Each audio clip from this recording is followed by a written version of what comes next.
Vive Jésus. Première partie, elle écrit par obéissance.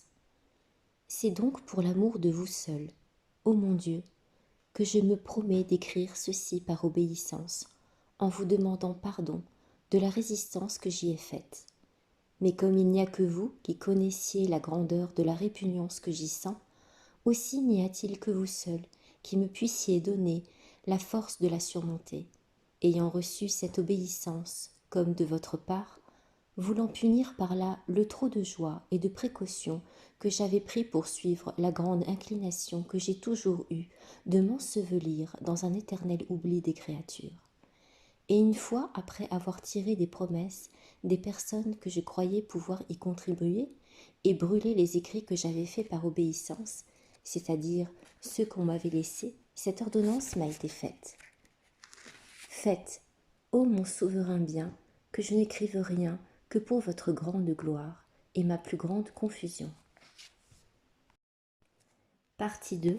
Horreur du péché, vœu de chasteté. Ô mon unique amour, combien vous suis-je redevable de m'avoir prévenu dès ma plus tendre jeunesse, en vous rendant le maître et le possesseur de mon cœur, puisque vous connussiez bien les résistances qu'il vous ferait. Aussitôt que je me sus connaître, vous fîtes voir à mon âme la laideur du péché, qui en imprima tant d'horreur dans mon cœur que la moindre tâche m'était un tourment insupportable.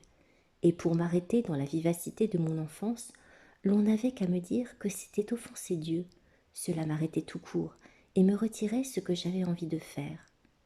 Et sans savoir ce que c'était, je me sentais continuellement pressée de dire ces paroles. Ô mon Dieu, je vous consacre ma pureté et je vous fais vœu de perpétuelle chasteté. Et je le dis, une fois, entre deux élévations de la Sainte Messe, que pour l'ordinaire, j'entendais les genoux nus, quelque froid qu'il fit. Je ne comprenais point ce que j'avais fait, ni que voulait dire ce mot de vœu, non plus que celui de chasteté, mais toute mon inclination n'était que de me cacher dans quelque bois, et rien ne m'empêchait que la sainte crainte de trouver des hommes. Partie 3. Protection de la Sainte Vierge. La Sainte Vierge a toujours pris un très grand soin de moi qui y avait mon recours en tous mes besoins, et elle m'a retiré de très grands périls. Je n'osais point du tout m'adresser à son divin Fils, mais toujours à elle, à laquelle je présentais la petite couronne du rosaire, les genoux nus en terre, ou en faisant autant de génuflexions en baisant la terre que d'Ave Maria. Partie 4. Mort de son père en 1655. Je perdis mon père fort jeune, et comme j'étais unique de filles, et que ma mère s'étant chargée de la tutelle de ses enfants, qui étaient au nombre de 5, elle demeurait très peu au logis, et par ce moyen, j'ai été élevée jusqu'à l'âge d'environ 8 ans et demi, sans autre éducation que des domestiques et villageois. Chapitre 5. Première communion chez les Clarisses de Charolles. On me mit dans une maison religieuse où on me fit communier que j'avais environ 9 ans. Et cette communion répandit tant d'amertume pour moi sur tous les petits plaisirs et divertissements que je n'en pouvais plus goûter aucun, encore que je les cherchais avec empressement. Mais, lors même que j'en voulais prendre avec mes compagnes, je sentais toujours quelque chose qui me tirait et m'appelait en quelque petit coin, et ne me donnait point de repos que je ne l'eusse suivi. Et puis, il me faisait mettre en prière, mais presque toujours prosterné, ou les genoux nus, ou faisant des génuflexions, pourvu que je ne fusse pas vue, mais ce m'était un étrange tourment lorsque j'étais rencontrée.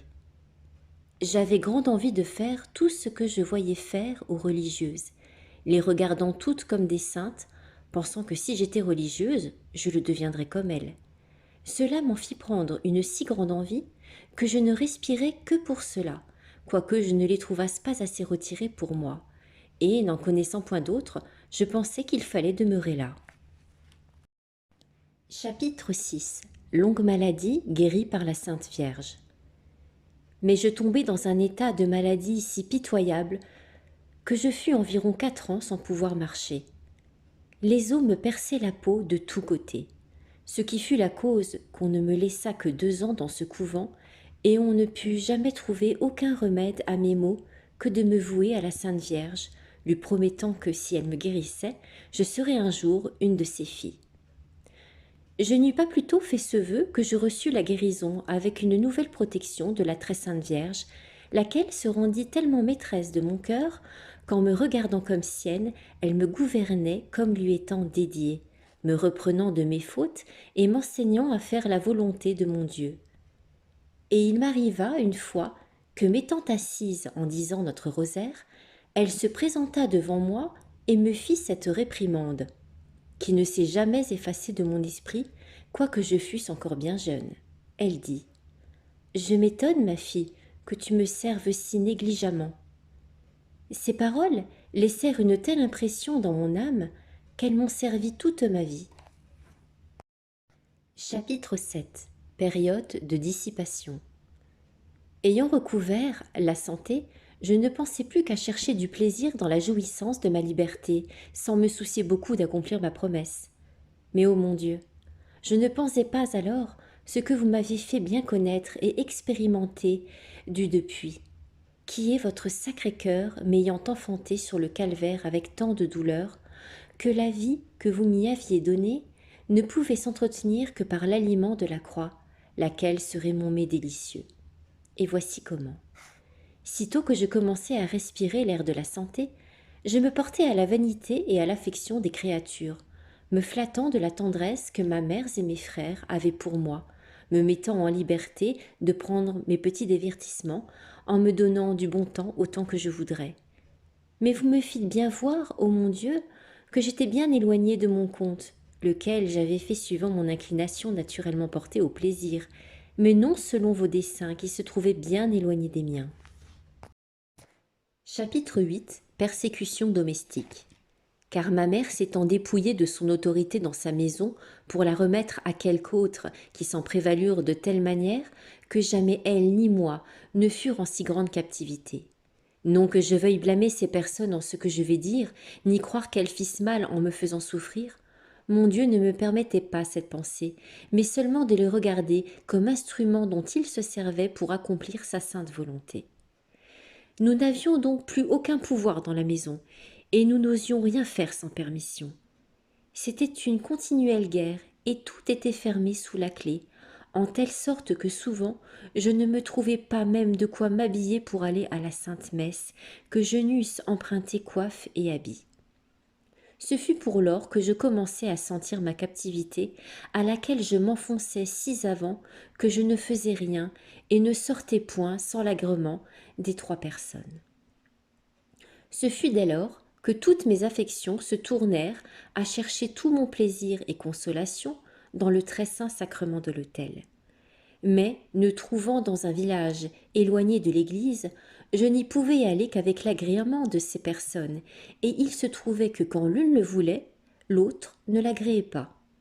Et souvent, lorsque j'en témoignais ma douleur par mes larmes, l'on me reprochait que c'est pour avoir donné quelque rendez-vous à quelques garçons, et qu'il m'était bien sensible de ne les pouvoir aller trouver, pour ne pas être caressé et embrassé, sous le prétexte de vouloir aller à la sainte messe ou bénédiction du Saint-Sacrement.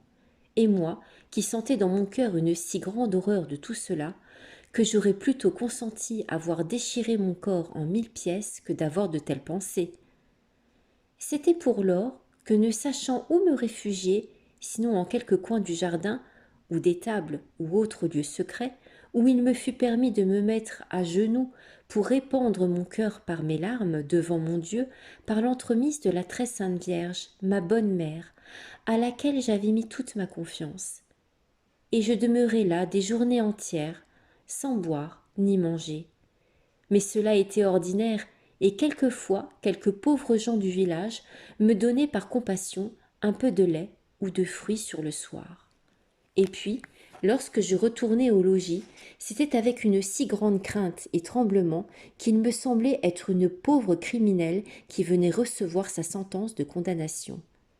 Et je me serais estimée plus heureuse d'aller mendier mon pain que de vivre comme cela, car souvent je n'osais en prendre sur la table, car du moment que j'entrais à la maison, la batterie commençait plus fort, sur ce que je n'avais pas pris soin du ménage et des enfants de ces chères bienfaitrices de mon âme. Et sans qu'il me fût loisible de dire un seul mot, je me mettais à travailler avec les domestiques. Ensuite de quoi, je passais les nuits, comme j'avais passé le jour, à verser des larmes au pied de mon crucifix, lequel me fit voir, sans que je comprisse rien, qu'il voulait se rendre le maître absolu de mon cœur, et qu'il voulait me rendre en tout conforme à sa vie souffrante. Que c'était pourquoi il se voulait rendre mon maître, en se rendant présent à mon âme, pour me faire agir comme il agissait parmi ses cruelles souffrances, qu'il me faisait voir avoir souffert pour mon amour. Chapitre 9. Ecce homo, amour des souffrances. Et dès lors mon âme en demeura si pénétrée que j'aurais désiré que mes peines n'eussent pas cessé d'un moment. Car depuis, il m'était toujours présent sous la figure du crucifix ou d'un ecce homo portant sa croix. Ce qui imprimait en moi tant de compassion, d'amour des souffrances, que toutes mes peines me devinrent légères en comparaison du désir que je sentais d'en souffrir pour me conformer à mon Jésus souffrant. Et je m'affligeais de voir que ses mains qui se levaient quelquefois pour me frapper étaient retenues, et ne déchargeaient pas sur moi toute leur rigueur. Je me sentais continuellement pressée de rendre toutes sortes de services et de bons offices à ces véritables amis de mon âme, qui se seraient sacrifiés de bon cœur pour eux, n'ayant de plus grand plaisir que de leur faire du bien et en dire tout celui que je pouvais. Mais ce n'était pas moi qui faisais tout ce que j'écris et écrirais, bien malgré moi, mais c'est mon souverain maître qui s'était emparé de ma volonté et ne me permettait pas même de former aucune plainte, murmure ou ressentiment contre ces personnes, ni même souffrir qu'on me plaignît et portât compassion, disant qu'il en avait usé ainsi et qu'il voulait que, lorsque je pourrais en pécher, que l'on m'en parlât, que je leur donnasse tout le bon droit et à moi tout le tort, disant, comme c'est la vérité, que mes péchés en méritaient bien d'autres. Chapitre 10. Répugnance à écrire sa vie. Le Seigneur l'y oblige.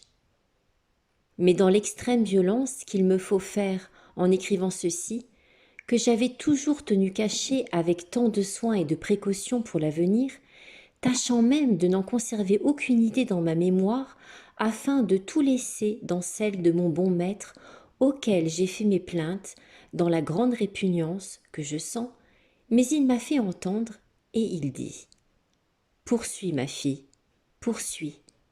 Il n'en sera ni plus, ni moins, pour toutes tes répugnances. Il faut que ma volonté s'accomplisse. » Mais hélas, mon Dieu, comment me souvenir de ce qui s'est passé depuis plus de 25 ans? Il dit « Ne sais-tu pas que je suis la mémoire éternelle de mon Père céleste, qui ne s'oublie jamais de rien et dans laquelle le passé et le futur sont comme le présent? Écris donc sans crainte tout, suivant que je te dicterai, te promettant d'y répandre l'onction de ma grâce, afin que j'en sois glorifié. Premièrement, je veux cela de toi pour te faire voir que je me joue en rendant inutiles toutes les précautions que je t'ai laissé prendre pour cacher la profusion des grâces dont j'ai pris plaisir d'enrichir une aussi pauvre et chétive créature que toi, qui n'en doit jamais prendre le souvenir pour m'en rendre de continuelles actions de grâce. En second lieu, pour t'apprendre que tu ne te dois point approprier ces grâces, ni être chiche de les distribuer aux autres, puisque je me suis voulu servir de ton cœur comme d'un canal, pour les répandre selon mes desseins dans les âmes, dont plusieurs seront retirées par ce moyen de l'abîme de perdition, comme je te le ferai voir par la suite. Et en troisième lieu, c'est pour faire voir que je suis la vérité éternelle, qui ne peut mentir. Je suis fidèle en mes promesses, et que les grâces que j'ai faites peuvent souffrir toutes sortes d'examens et d'épreuves. Après ces paroles, je me suis tellement sentie fortifiée que malgré la grande crainte que je sens dans cet écrit ne soit vue, je suis résolue de poursuivre, quoi qu'il m'en coûte, pour accomplir la volonté de mon souverain maître.